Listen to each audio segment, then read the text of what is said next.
Hello, thank you for joining us here. We're really excited to potentially have you on board as a host charity for the Super Run.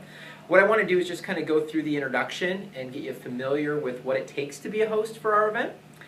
And really the ultimate primary responsibility for the host is the day of activities. Our team will not be there the day of, so it's important that you put together a good number of volunteers.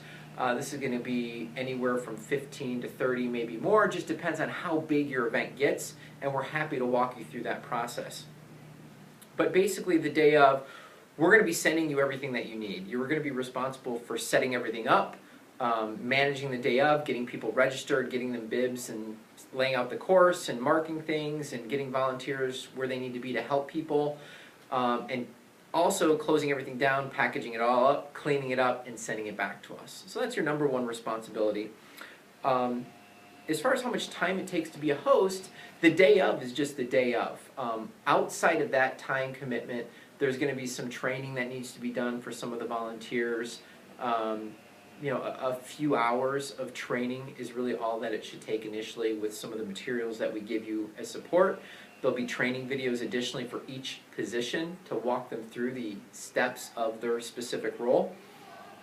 And outside of that, you might have to host a packet pickup, which would be the day or 2 days before the event, where you need a volunteer or two for a couple hours to just help check people in. And that's especially true if you have a really big event, which is going to be awesome and it's going to make you a lot more money.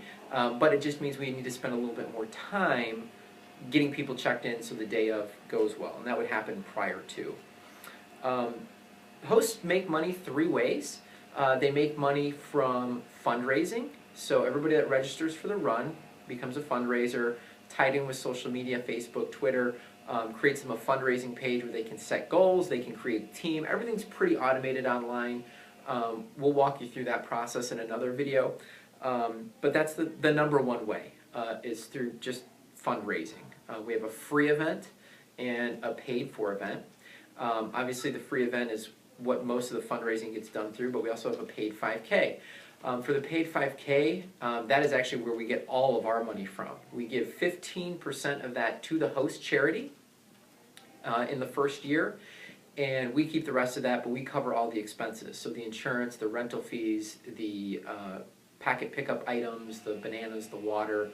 We'll ask that you pick up bananas and water, but ultimately we cover all of those expenses and do reimbursements for those things. So that's the second method. And the third method is selling sponsorships. And we have some predetermined sponsorship packages, but we're more than happy to work with you to customize some packages. Whatever charity sells that sponsorship, they get the money.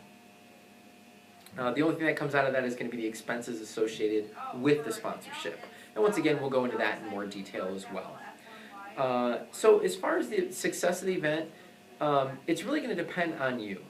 So the only requirement is the day of activities. You don't have to do fundraising. The more you do, the better your event's going to be for you.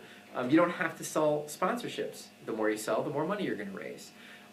So those kinds of things will determine how much time you spend on the event.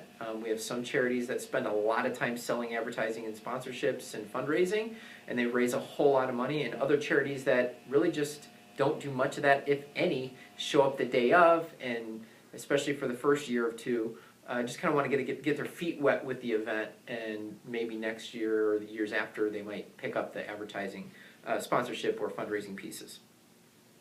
So that's kind of a quick ballpark of what it takes to be a host, the different pieces involved. We'll go through and have training videos on each of these pieces and how they work and what needs to be done specifically. But the next step is, if you have any questions, please contact us or send us an email to service@thesuperrun.com. Once again, that's service@thesuperrun.com. We look forward to having you on board, and as soon as you have any questions that come up, feel free to give us a shout on email, and we look forward to talking to you soon. Thank you.